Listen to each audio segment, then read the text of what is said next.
Hello and welcome to the channel. I am Lunchbox FTP and I am bringing you today Last Cloudia. It is a mobile game that I've been playing now for a couple of months and I enjoy it a lot.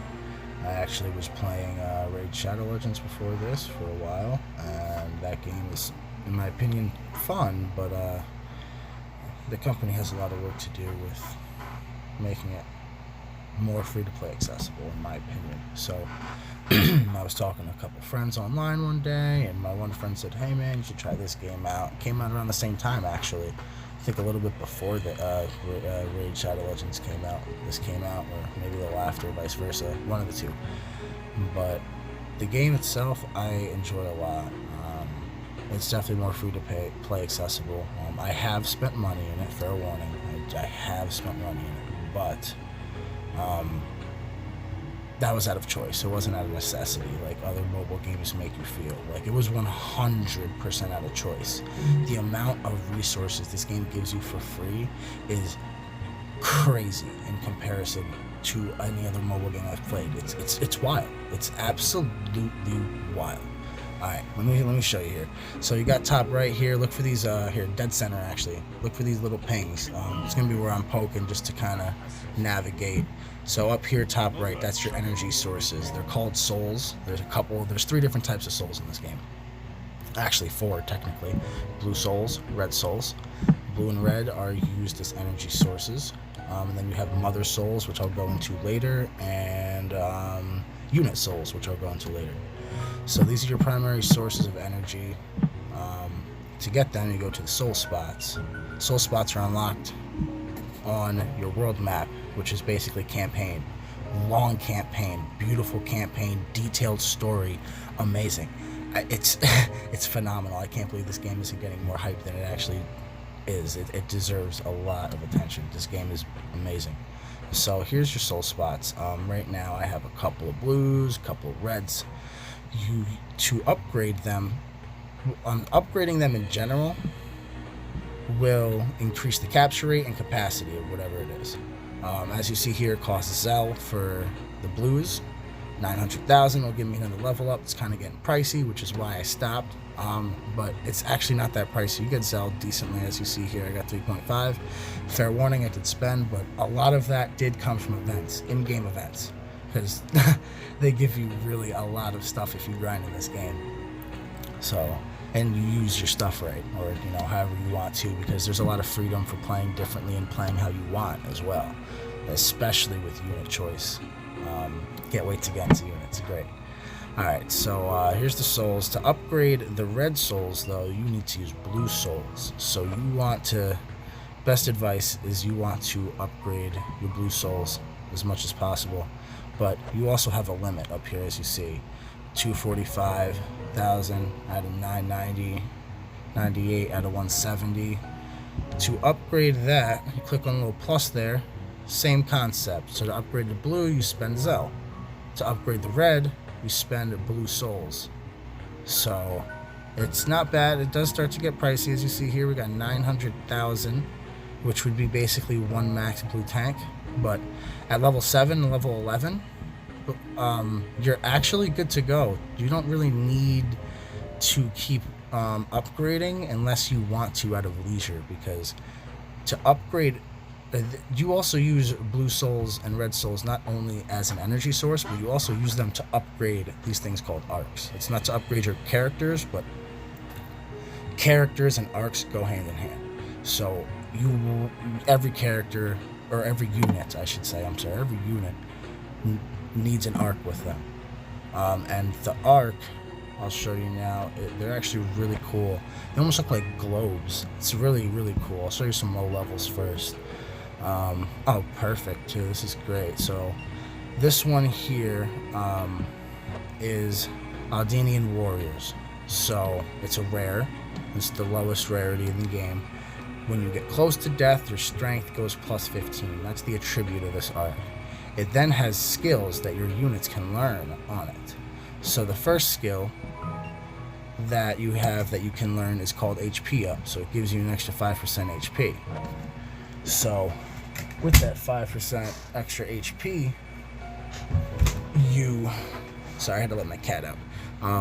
You can, take a lot more damage. So it's pretty useful to start.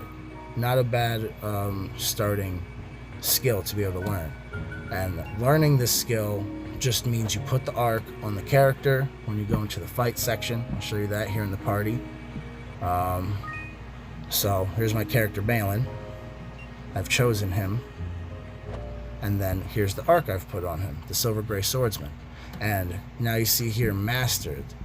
I have put the arc on him and played enough battles that he has mastered these skills. And now that they're mastered, if I go to him in the unit section, I can now go to his skill set and I can put those moves on at a price of skill cost, SC. So, here I'm now over my limit, so I can't put attack up to. You'll see here some of them are 0, so you're probably wondering why some are 0 and why some cost. The ones that cost are ones you're learning from an arc. The ones that have a 0 skill cost, you are learning from your ability tree. The ability tree is gigantic and it's awesome. This is where those crystallets, those green crystallets I got. Oh, actually, you didn't get to see those yet. And, I will show you them in a moment. There's different types of crystals and stuff, and they allow you to do these upgrades. This is me maxing out to 100 now. Not to level 100, but the capacity and ability to hit level 100. Here's my chart as of right now with him. You come up here. These are like attack moves, so strength going up. These are the crystallets I was referring to. These are reds. I was going to tell you about the greens, which involve defense. So green crystallets there. And you got down here are going to be some more green. I clicked the wrong one. Sorry, purples. And then you got blues right over here. And intelligence has to do with magic. Mind is magic damage, or magic defense, I apologize. Intelligence is magic damage for the most part. Up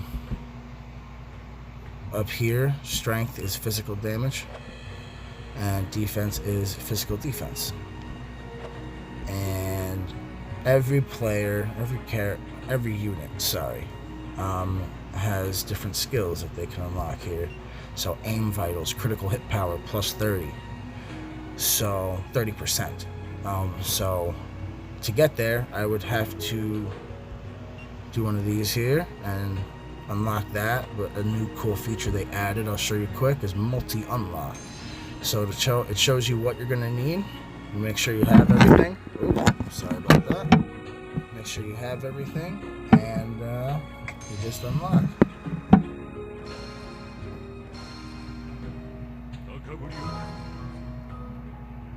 And now I got aim vitals, critical hit power plus 30%, and because it's in my tree, and I had it on before, but it cost skill, it had a skill cost to it, it is now 0, which now frees up, you see here, 53 to 57 for me to just attack up 3, and now I'm even stronger if I want to be. And that's for quests. So this is the quest section. Your skill sets can change for online arena attack, online arena defense, and for just player versus enemy quests. So very detailed, very user-friendly for, it's a very pro-choice scenario. I'm actually going to take that attack 3 off, and I am going with stock skill. Stock skill is great. If you press and hold, that's a little bit hard to register sometimes, but you press and hold, increase the maximum stock of the second skill, so the upper right skill. Skills are are certain types of attacks. So to find out what your skills are, you go to the abilities tab. You got right here, ephemeral swordplay, fierce swordplay, fractured swordplay, and formless sword. So when it said the second and it said upper right, it was talking about fierce swordplay. So now I have an extra stock, so I can do this move one more time before it runs out. And I have to let it recharge by attacking and other types of things that actually help your SCT regenerate during battles. Right, so there's a whole bunch of characters in the game. I don't have all of them. I have a decent amount, a good amount, enough for me to feel good about the game, and have a nice, decent amount of choice between, well, I need a magic damage dealer, but I need one that does lightning damage and not fire, or I need one that is a physical ice damage dealer, or I need some dark magic, defense so that I'm not dying so fast. I got a comfortable variety here, and there is a tier list to these units, but the tier list, as far as any research I've done and other people I've talked to, is flexible. So there is top tier people, there's tier 1, like, all right, these characters are the best. But there's a lot of flexibility in character choice. So this guy here, he's one of my main guys, Advocate of God Douglas. I have him level 100. I have him fully enhanced, fully awakened, almost fully awakened. I have him at 4 out of 8 awakenings. And in my opinion, he's a beast. But he is, I believe, tier 4 now, which I don't think I think he's either tier 4 or tier 3. And there's the last tier, so worst tier is tier 5, I believe.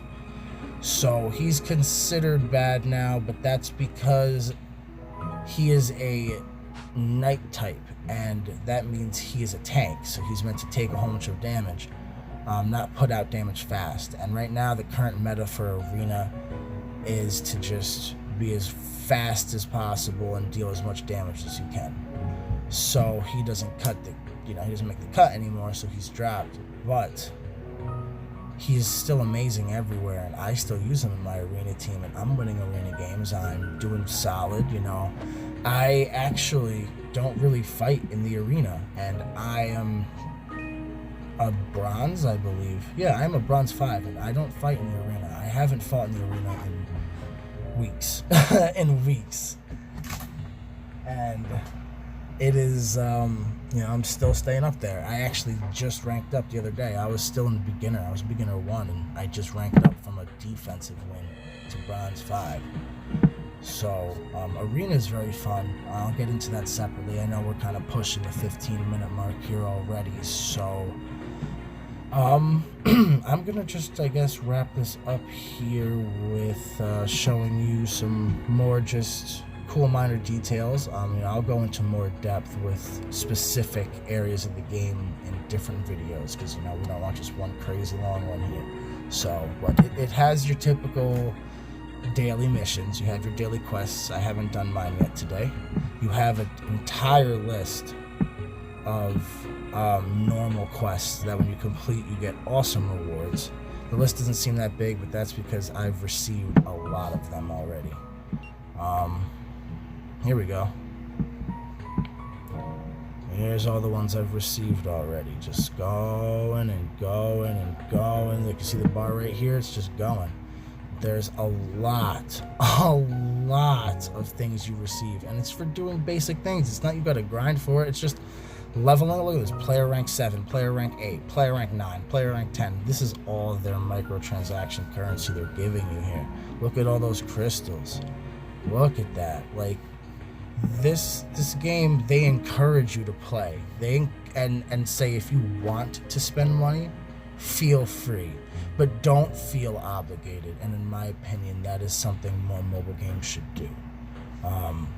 There's a friend system. You can't play necessarily like with your friend live action. Hopefully maybe one day in the future, that'd be awesome if you could do like live arena events, because their arena, you can watch live fights. I've never seen anything like this. Like, when I go into my arena video, I'll show you more, but there's actual live arena fights that you can watch.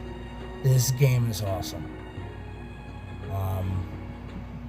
See, watch battles right here. You can actually watch people live fight. So, and you can actually practice by going against your friends.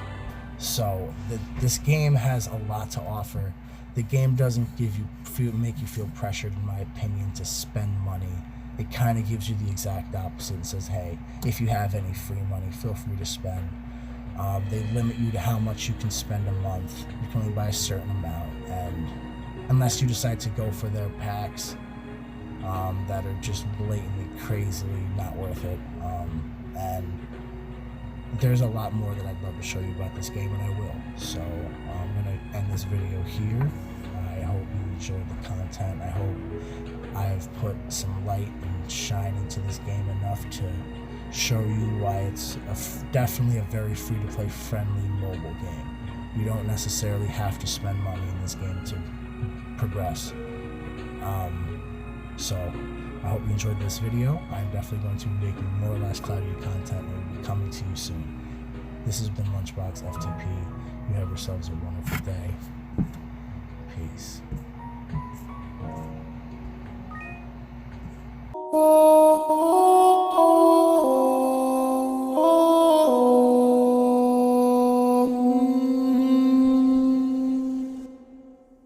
Da, da, da, da, da, da, da.